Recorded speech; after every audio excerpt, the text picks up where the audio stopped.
ஓம் சாய்ராம். ஷீரடி தெய்வம். அத்தியாயம் 46.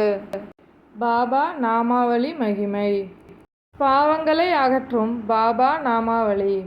இந்த அத்தியாயத்தில் ஷியாமா காசி, பிரயாகை, கயா போன்ற இடங்களுக்கு புனித யாத்திரை சென்றதையும் அவருக்கு முன் பாபா அங்கிருந்ததையும் ஆடுகளை பற்றிய பாபாவின் பழைய நினைவுகளை பற்றியும் கூறுகின்றது. ஓ சாயி, தங்களது பாதக் கமலங்களும் தங்களை பற்றிய நினைவுகளும் தங்களின் புனித தரிசனமும் எங்களை கர்மத்தின் தலைகளினின்று விடுவிக்கின்றது. எங்களுக்கு தங்களின் ரூபம் தெரியாமல் இருந்தால் கூட அடியவர்கள் தங்களை நம்பி சரணடையும் அத்தருணத்தில் சிறப்பான முக்கிய அனுபவங்களை உடனே நம்மிடம் இருந்து பெறுகிறார்கள். கட்புலனுக்கு தென்படாத சூட்சமமான நூல் கொண்டு பக்தர்கள் அருகில் இருந்தாலும் தொலைவில் இருந்தாலும் தங்கள் பாத கமலங்களுக்கு ஈர்த்து இழுத்து கொள்கிறீர்கள். அன்பும் பாசமும் மிக்க தாயாரைப் போல அரவணைத்து கொள்கிறீர்கள். தாங்கள் எங்கு இருக்கிறீர்கள் என்பதை அடியவர்கள் அறியாது போனாலும் தாங்கள் அவர்கள் அருகிலேயே இருந்து உதவி புரிகிறீர்கள், ஆதரிக்கிறீர்கள். இதனை அவர்கள் இறுதியில் உணர்ந்து கொள்ளும்படி அவ்வளவு நுண்ணறிவுடன் நூலை இழுக்குகிறீர்கள். தமது அகங்காரத்தின் காரணமாகவே அறிவாளிகளாக இருந்தாலும் கற்றறிந்தோராக இருந்தாலும் சம்சார பந்தத்தில் விழுகிறார்கள். மிகவும் சாதாரண ஏழ்மையான பக்தர்களை தங்களின் சக்தியால் காப்பாற்றுகிறீர்கள். ஆத்மஸ்வரூபமாக யாரும் அறியாத வகையில் அவர்களுக்கு எல்லா லீலைகளையும் புரிந்துவிட்டு பின் எவ்வித தொடர்பும் இல்லாதது போல தோன்றுகிறீர்கள். தாங்களே செயல்கள் அனைத்தும் செய்கிறீர்கள், ஆனால் செய்யாதவரை போன்று காட்சி அளிக்கிறீர்கள். ஒருபோதும் ஒருவருக்கும் உங்கள் வாழ்க்கையை பற்றியோ உங்கள் அற்புத சக்தி நிலை பற்றியோ எதுவும் தெரியாது. எனவே எங்களின் பாவங்களை போக்கிக் கொள்ளும் சிறந்த வழியினை கண்டு கொண்டோம். மனம், மொழி, மெய் எனும் இவை அனைத்தாலும் தங்களின் பாதார விந்தங்களை சரணடைந்து தங்களது நாமத்தை எப்போதும் ஸ்மரணம் செய்து கொண்டிருத்தலே அதற்கு உரிய வழி ஆகும். அடியவர்களின் ஆசைகளை எல்லாம் தாங்கள் பூர்த்தி செய்கிறீர்கள். பற்றற்றவர்களுக்கு பேரானந்த நிலையினை அளிக்கிறீர்கள். தங்களின் இனிமையான நாமத்தை ஸ்மரணம் செய்வதே அடியவர்களுக்கு மிக மிக எளிய வழியாகும். நாமஸ்மரத்தின் பலன்கள். இச்சாதனம் பயிலுவதால் ராஜச தாமச பண்புகள் மறைந்து போகின்றன. சத்வகுணமும் நேர்மை பண்பும் மேம்படுகின்றது. விவேகம், பற்றின்மை, ஞானம் முதலியவை நம்மிடம் மேலோங்குகின்றன. இதனால் நாம் நம் ஆன்மாவுடனும் குருவுடனும் ஒன்றிவிடுவோம். இரண்டும் ஒன்றே என்பதை விரைவில் உணர தலைப்பட்டு விடுவோம். நம் மனதில் அமைதியும் சாந்தியும் நிலவுவதே இதன் அடையாளங்களாகும். இச்சரணாகதியால் பக்தியும் ஞானமும் தழைத்தோங்குகின்றன. இச்சரணாகதியால் அமைதியும் பற்றின்மையும் புகழும் முக்தியும் தொடர்ந்து கிட்டுகின்றன. ஒரு அடியாரை பாபா ஏற்றுக்கொண்டால் அவரை எப்போதும் அவர் நிழலாய் பின்தொடர்கிறார். இரவும் பகலும் வீட்டிலும் வெளியிலும் என எப்போதும் அவருடனேயே இருக்கிறார். அவர் விரும்பியபடி எங்கு சென்றாலும் நம் சிற்றறிவுக்கு எட்டாத நிலையில் ஏதாவது ஒரு ரூபத்தில் அவருக்கு முன்பாகவே சென்று பாபா அங்கு இருக்கிறார். பாபாவின் சத்திய மொழிகள். காக்கா சாஹிப் வீட்டு பூணூல் வைபவத்தில் நிகழ்ந்த சம்பவங்கள். சாயிபாபாவுடனான தொடர்பினை காக்கா சாஹிப் பெற்ற சில தினங்களில் அவர் தன் மூத்த மகன் பாபுவுக்கு நாக்பூரில் பூணூல் கல்யாணம் நிகழ்த்த நாள் நிச்சயித்தார். அதே தருணத்தில் நானா சாஹிப் சந்தோர்கர் குவாலியரில் தன் மூத்த மகனுக்கு திருமண வைபவம் நிகழ்த்த நிச்சயித்தார். தீக்ஷித்தும் சந்தோர்கரும் அவர்கள் வீட்டு வைபவங்களுக்கு பாபாவை வரவேற்பதற்காக ஷீரடிக்கு வந்தனர். பாபாவை விழாவிற்கு வருகை புரியும்படி அன்புடன் வரவேற்றனர். பாபாவோ தனது பிரதிநிதியாக ஷாமாவை ஏற்றுக்கொள்ளும்படி கூறினார். அவரே நேரடியாக வரவேண்டும் என இருவரும் வற்புறுத்தினார்கள்.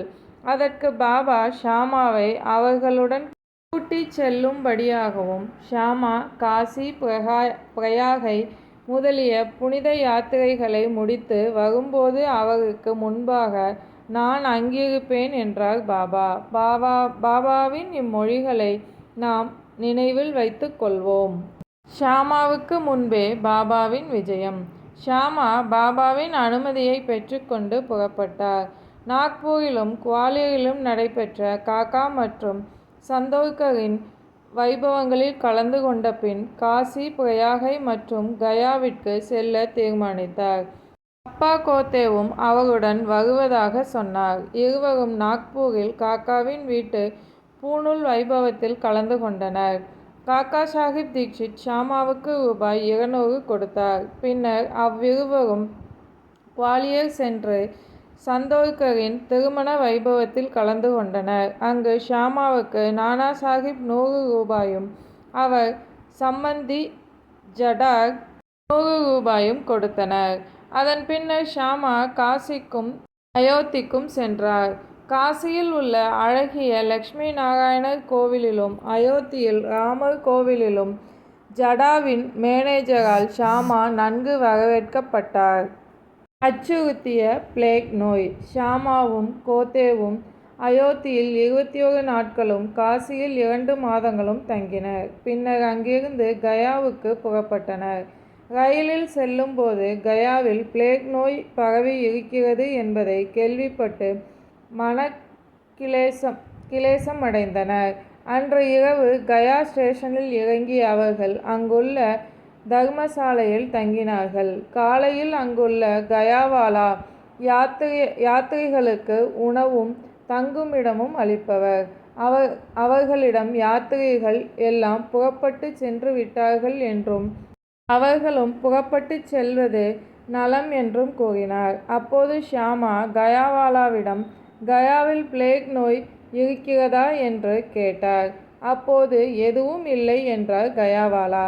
மேலும் அவர்களிடம் எவ்வித கவலையும் பயமுமின்றி எல்லாவிடத்திலும் பார்த்துவிட்டு செல்லுங்கள் என்றார். அதன் பின்னர் அவ்விருவரும் கயாவாலாவுடனே சென்று அவரது இல்லத்தில் தங்கினார்கள். அது ஒரு பெரிய விசாலமான சத்திரமாக இருந்தது. தங்குவதற்கு தனக்கு அவர் கொடுத்த இடத்தை பார்த்ததும் ஷாமா மிகவும் மகிழ்ந்தார். பாபாவின் வரவு உண்மையானது. அப்போது அவர் மேலும் வியப்படையும்படி அந்த கட்டிடத்தின் முற்பகுதியில் நடுவே பாபாவின் அழகிய படம் மாட்டப்பட்டிருந்தது. அப்படத்தை பார்த்ததும் அவர் எல்லையற்ற மகிழ்ச்சியடைந்தார். ஷாமா மிகவும் உணர்ச்சி வசப்பட்டார்.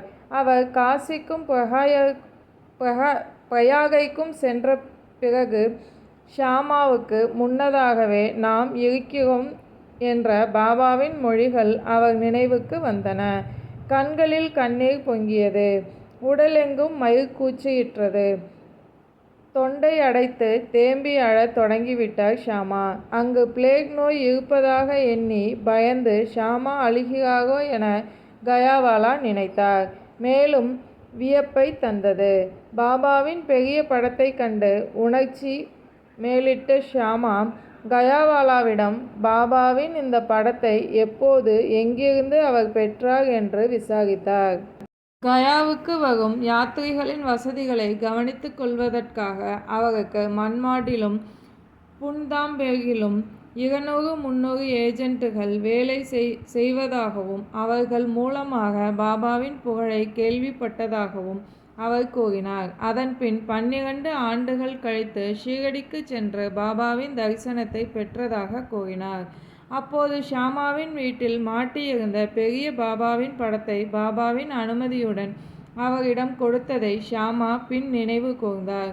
இதற்கு முன்னால் ஷீரடியில் தனக்கு அன்பு காட்டிய ஷாமாதான் இவர் என்று தெரிந்தது. கயாவாலாவின் மகிழ்ச்சி கரை புகண்டது. பின்னர் அவர்கள் இருவரும் அன்பையும் சேவையையும் பரிமாறிக் கொண்டார்கள். இருவரும் எல்லையற்ற மகிழ்ச்சியிலும் உற்சாகத்திலும் திளைத்தனர். கயாவாலா அவருக்கு சரியான ராஜ உபச்சாரம் செய்தார். அவர் வசதி மிக்கவராக இருந்ததால் தான் ஒரு பல்லக்கில் அமர்ந்து யானையின் மீது ஷாமாவை அமரச் செய்து அவரது தேவைகளை அறிந்து நன்கு கவனித்து கொண்டார். இக்கதையின் மூலம் உணர்த்தப்படும் நீதியாவது, பாபாவின் மொழிகள் வார்த்தைகளுக்கு வார்த்தை அப்படியே உண்மையாகின்றன. தன் அடியவர்களின் மீது அவர் கொண்டுள்ள அன்பு எல்லையற்றதாகும். அது மட்டுமின்றி அவர் அனைத்து ஜீவராசிகளின் மீதும் எல்லையற்ற அன்பு கொண்டிருந்தார். அனைத்து ஜீவராசிகளையும் சமமாக நேசித்தார். ஏனெனில் அவர்களுடன் தானும் ஒன்று இருப்பதாகவே அவர் நினைத்தார். இதனையே பின்வரும் கதையும் விளக்குகிறது. விலைக்கு வாங்கிய ஆடுகள். ஒருமுறை லெண்டியிலிருந்து பாபா திரும்பிக் கொண்டிருக்கும் போது ஆட்டு மந்தையொன்றை கண்டார். அவற்றுள் 2 ஆடுகள் அவரின் கவனத்தை ஈர்த்தன. அவற்றை தடவி கொடுத்து அன்பு செலுத்தினார். ரூபாய் 32 கொடுத்து அவற்றை விலைக்கு வாங்கினார். பாபாவின் இச்செயலை கண்டு பக்தர்கள் ஆச்சரியப்பட்டனர். இவ்வியாபாரத்தில் அவர் ஏமாற்றப்பட்டதாகவும் அவ்வாடுகள் ரூபாய் 2 அல்லது 3 மட்டுமே பெறுமானம் ஆனவை என்று 2 ஆடுகளும் 8 ரூபாய்க்கு மேல் அவை பெறுமானவை கிடையாது என்று கூறினார்கள். ஆனாலும் பாபா அமைதியாகவும் மகிழ்ச்சியாகவும் இருந்தார். பாபாவின் மகிழ்ச்சிக்கான காரணத்தை ஷாமாவும் தாத்யா கோத்தேவும் கேட்டனர். தனக்கென வீடோ குடும்பமோ இல்லாதபடியால் தான் சேமித்து எதுவும் ஆகப்போவதில்லை என்றும் தான் அப்படி எதுவும் சேமிக்கவும் கூடாது என்றும் கூறினார். தம் செலவில் 4 ஷேர் பருப்பு வாங்கி அந்த ஆடுகளுக்கு அளிக்கும்படி கூறினார். பின்னர் அந்த ஆடுகளை மந்தையின் சொந்தக்காரருக்கே கொடுத்துவிட்டார். பின்னர் அவ்விருவரிடமும் ஆடுகள் பற்றிய தமது பழைய ஞாபகத்தையும் அதோடு தொடர்புடைய ஒரு கதையையும் கூறினார் பாபா. ஆடுகளின் முற்பிறவி கதை. ஓ ஷாமா, தாத்யா, இவ்வியாபாரத்தில் நான் ஏமாற்றப்பட்டு விட்டேன் என்று நீங்கள் இருவரும் நினைக்கிறீர்கள். அது உண்மை இல்லை. அவைகளின் கதையை கேளுங்கள். அவைகள் முற்பிறவியில் மனிதர்களாய் இருந்தனர். இருவரும் நல்ல நண்பர்களாய் இருந்து என் அருகில் இருக்கும் நல்ல அதிர்ஷ்டத்தை பெற்றிருந்தனர். அவர்கள் இருவரும் ஒரு தாய் மக்கள். ஒருவரை ஒருவர் அன்புடன் நேசித்து கொண்டிருந்த அவ்விருவரும் பிற்காலத்தில் பகையாளிகளாகி விட்டனர். மூத்தவனோ சோம்பேறி, பின்னவன் சுறுசுறுப்பானவன். எனவே பின்னவன் பெரும்பொருள் திரட்டினான். மூத்தவனோ பொறாமையும் பேராசையும் கொண்டவனாய் பின்னவனை கொன்று பணத்தை எல்லாம் எடுத்து கொள்ள விரும்பினான். நாம் இருவரும் சகோதரர்கள் என்பதை மறந்து சண்டை போடத் தொடங்கினர். மூத்தவன் தன் சகோதரனை கொல்ல பல வழிகளை கையாண்டும் இறுதியில் தோற்றுப்போனான். இவ்வாறாக அவர்கள் மரண விரோதிகளாயினர். ஒரு நாள் மூத்தவன் இளையவனை ஒரு தடி கம்பால் மரண அடி கொடுத்தான். இளையவனோ மூத்தவனை கோடாரியால் தாக்கினான். இதனால் இருவரும் அவ்விடத்திலேயே மாண்டனர். அவர்களின் முற்பிறவியின் வினை காரணமாக இப்பிறவியில் இருவரும் ஆடுகளாக பிறந்தனர். சற்று முன் நான் அவர்களை கடந்து சென்றபோது அவர்களின் முற்பிறவிகளை நினைவு கூர்ந்து இரக்கம் கொண்டு அவைகளின் பராமரிப்புக்காக என்னிடம் இருந்த எல்லா பணத்தையும் செலவழித்தேன்.